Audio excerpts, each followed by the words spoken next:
Welcome back to the programme. We're discussing the situation in Iraq, the past, the present and the future. I'm joined now by former Iraqi ambassador to the US, Samir Sumaidaie. Thank you so much for joining us, Ambassador. Really bad news coming out of your country this week. Ramadi has fallen. You know, as former ambassador to the US and to the United Nations for Iraq during the time of the American invasion and occupation, what are the lessons we can learn from that time to fighting ISIS? There are many lessons that should have been learned and should be learned. But we're beyond that, Nathan. The situation now is so dire that we've got to deal with the immediate crisis. The big lessons was don't go into a country without really understanding what you are getting into and how to manage it. Well, isn't that the lesson that the Americans have learned and now contributes to the reluctance to get back involved fully on the ground in Iraq? Yes, to some extent, yes. But this is, in a way, the wrong lesson. Because, you know, the saying, you break it, you own it. They created a situation through early mistakes, which they now really should rectify. There was a rush to intervene. The intervention was not done or managed the right way. There were consequences. Now they should put these consequences right, or help at least in that. They are intervening to help, but I think in a very diluted way, not with sufficient resolution and strength. We'll talk about the future in a minute, but just in the recent past, do you think the Obama administration was wrong not to push for keeping 10,000 or so US troops in Iraq? That could have helped stop the spread of ISIL from Syria into Iraq? Yes, I think they should have pushed harder to keep military presence in Iraq. The country was obviously not stable enough. It could not defend its border. It had no control over its airspace. It had no air force to speak of. So I think they should have pushed harder. They should have laid down that as a demand. The US has spent a lot of money and lives in Iraq over the last decade or more, training Iraqi forces. You can understand the sort of reluctance to get involved. What more could they be doing now? Well, it's the quality, not the quantity. At that Explain time, that. I will explain that. At the time they were training Iraqi forces and pouring lots of money into that. It was all about PowerPoint presentations. We've trained 3,000 this month. We've trained 6,000 this month. Nobody talked about the quality at recruiting, the indoctrination in terms of principles of educating the leadership on the proper discipline, on military ethics.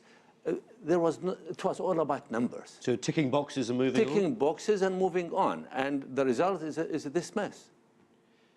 But there's also, of course, the Iraqi army has not performed well. You're saying this is part of the reason the US training.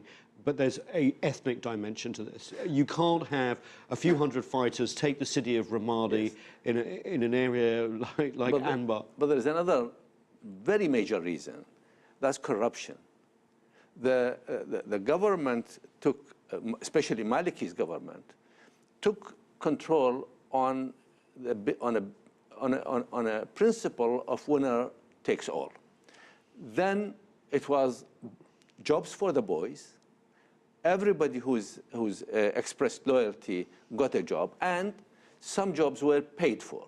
So we had the spectacle of military officers having to pay $50,000 to get a certain rank, $20,000 to get a lesser rank, and of course this was an investment. These people are in it for corruption. You heard the news about the at least 50,000 mythical soldiers that were getting paid and they did not exist. So we had an army in name, but the structure was corroded, corrupt, and based on and led by people who had absolutely no interest and no qualifications to lead. This is the result. The result is a total collapse of the military. So America perhaps turning a blind eye under the al-Maliki government. Especially to corruption. Abadi is in now. Is he better? Is there more of an understanding of the way forward and what needs to be done? Well, I was in this chair when I was asked about Abadi, I think by you, I remember, Nathan, yes. and I said that he's a better man than Maliki, which I still believe. We're a few months on, Ambassador. Yes, but to be a better man is not enough. He had to take the right steps at the beginning, purge the upper echelons of the Prime Minister's office, and take resolute action. He has failed to do that. He has failed to surround himself by advisors who would tell him what is going on the ground in reality. So he's been unfortunately isolated from reality. He's been given the wrong advice. He's been surrounded by Da'wah party operatives and if you like, strangled politically. As a result of all that, he has weakened himself. And this blow of Ramadi has weakened him much further. What we have seen, though, is where the Iraqi government have been able to hit back. Into Crete, for example, they've made an alliance with the Shiite militias. Iran has helped fund and staff a lot of those. They are doing the same thing in Ramadi, in a Sunni province. Is that going to work? And should the US bury the hatchet and say, look, we should all get together and take on ISIL, regardless of whether the orders are coming from Tehran or Baghdad? Well, it's all about whether you accept that the state should have monopoly of the use of force or have states within states. But ISIL's not a state either, you know. Well, ISIS is not a state, but you should fight ISIS by a state, not by other militias. So if this popular mobilization units,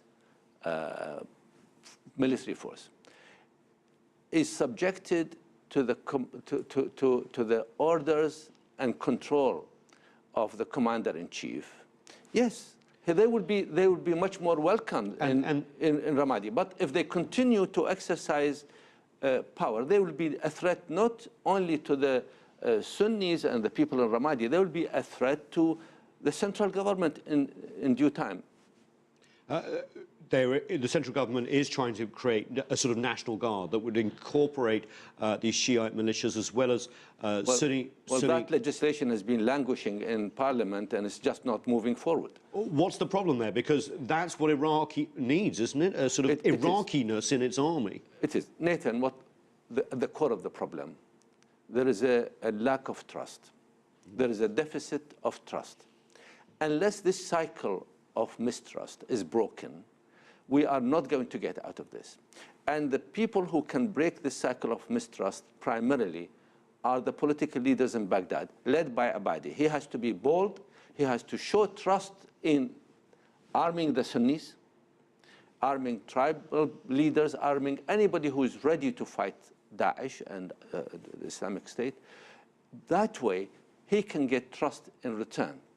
And unless we have that, unless we rebuild trust in the country, we're not going to get out of this hole. One of the lessons that the Americans hope they've learned, the Obama administration say, is that you have to have Iraqi solutions to Iraqi problems. You can't impose on Iraq. Aren't they doing that, or do you think, again, they've learned the wrong lesson? I think it's, again, the wrong lesson. If Iraq were to be left alone, yes, this would be the right policy. But Iraq is not being left alone. There is very clear, overt intervention by regional powers in the politics and security issues of Iraq. Unless this is balanced by other forces, then it will amount to a takeover. Iraq is not being left alone. You were an opposition figure to Saddam Hussein. It seems that this is my destiny. Now I am an opposition figure again. You lived in exile in London. You brought back a lot of skills to your country, diplomatically and entrepreneurial. Could you, when you look as an Iraqi, Would Saddam Hussein staying in power have been better for the country? Look, I think this is the wrong question, Nathan. Saddam Hussein was a vile dictator, bloodthirsty, destroyed the country. But is the average Iraqi better off? No, no. Yeah. If it was not for the things that Saddam Hussein has done, we would not be here, and this would not have happened in the first place. So he got us into a dire state in the first place. The country was disintegrating. Most of the problems we have now are part of the inheritance we have from Saddam Hussein. In terms of the life of ordinary Iraqis, many of them would say yes.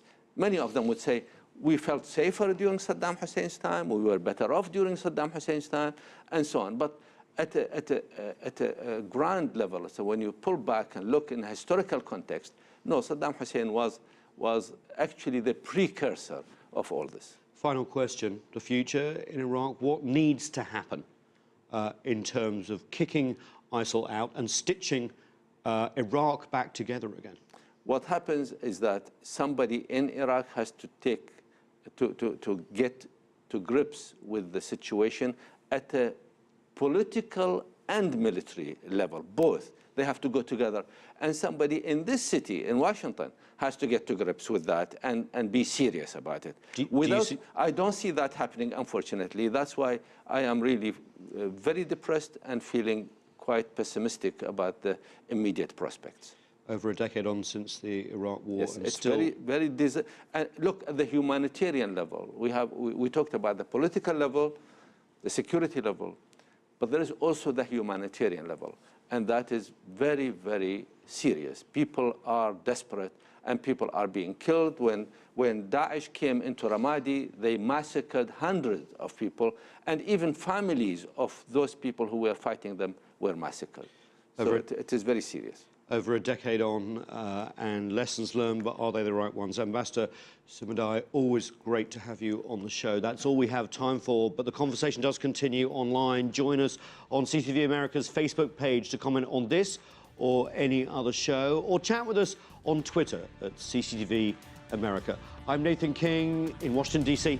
Thanks for watching.